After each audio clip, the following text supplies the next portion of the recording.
નમસ્કાર ખેડૂત મિત્રો, આજે આપણે વાત કરીશું એરંડાની વાવણીથી લઈને ઠેઠ કાપણી સુધીની વાત. આ લીલો પડવાશ આપણે એરંડાનું ખેતર જ્યારે તૈયાર કરવાનું હોય ત્યારે એરંડા માટે લીલો પડવાશ પાડી દેવો ખેતરમાં. ત્યારબાદ રોટાવેટરથી એને જમીનની અંદર ભેળવી દેવું. આ તમે જોઈ શકો છો, રોટાવેટરથી ડબલ રોટાવેટર મારી દેવાનું, ઊભું ને આડું એમ. રોટાવેટર માર્યા બાદ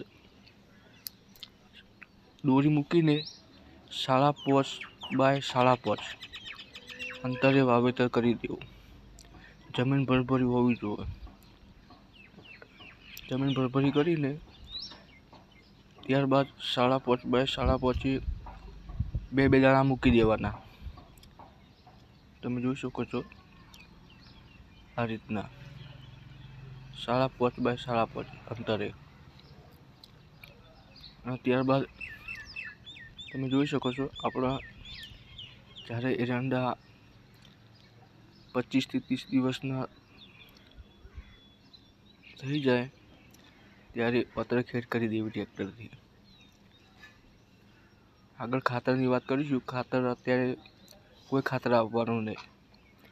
ખાતર આપવાનો ટાઈમ જ આખો અલગ હોય છે, તમે જોઈ શકો છો. ત્યારબાદ થોડા મોટા થવાય તો ફરીથી પત્રખેડ નાના ટ્રેક્ટરથી કરી દેવાની. મોટા ટ્રેક્ટરથી કરો તો બી ચાલે, નાના ટ્રેક્ટરથી પત્રખેડ કરી દેવાની. ચોકડી પાડેલી ઊભી ને આડી બંને સાઈડ પત્રખેડ કરી દેવાની.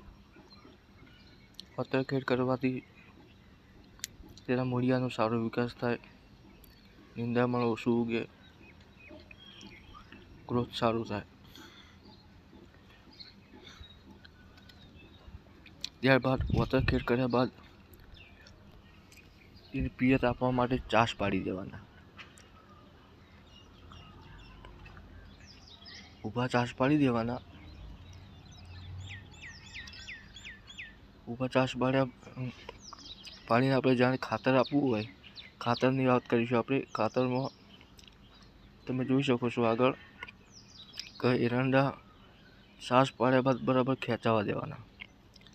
ખેંચાવા દઈને પછી વરસાદ રહ્યા પછી 20 થી 25 દિવસ બાદ એમાં પાણી મૂકી દેવું.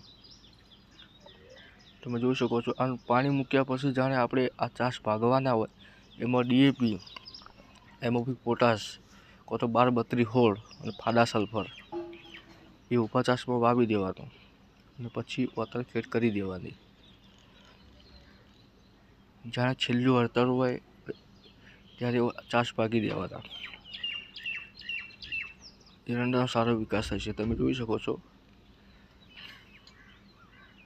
એને માળ સારી આવશે, ફૂટ સારી પડશે.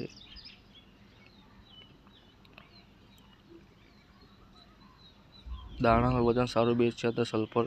અને પછી 30 દિવસે એમોનિયા સલ્ફેટ આપીને પાણી આપવું.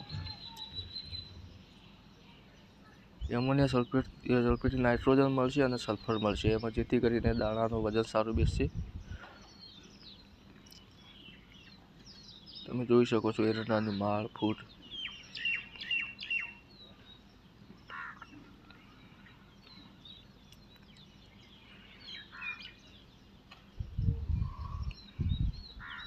આ રીતનું વાવેતર કરવાથી આપણે સારું ઉત્પાદન મળે. તમે જોઈ શકો છો આ એરંડાને માળ કેવી, દાણાનું વજન બી સારું આવે. બધી રીતે એરંડાની ખેતી સારી તમને પાલવે. એરંડા સારા થાય આ રીતે વાવવાથી.